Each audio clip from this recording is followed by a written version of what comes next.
Cricket টুর্নামেন্টের আয়োজন করা হয়েছে। উক্ত ক্রিকেট টুর্নামেন্টে উদ্বোধনের উপলক্ষে যে দুটি দল অংশগ্রহণ করতে যাচ্ছে পুলিশের পাড় ক্রিকেট একাদশ বনাম বীরতারা ক্রিকেট একাদশ। উক্ত টুর্নামেন্টে আজকে টুর্নামেন্টে সকাল 11টা টুর্নামেন্টে উদ্বোধক হিসাবে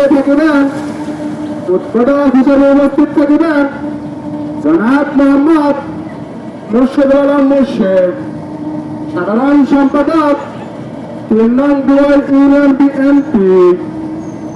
উক্ত টুর্নামেন্টে প্রথম পুরস্কার হিসাবে থাকিবে, বিজয়ী পুরস্কার হিসাবে থাকিবে একটি 32 ইঞ্চি এলইডি টিভি। দ্বিতীয় পুরস্কার হিসাবে থাকিবে একটি খাসা ছাগল।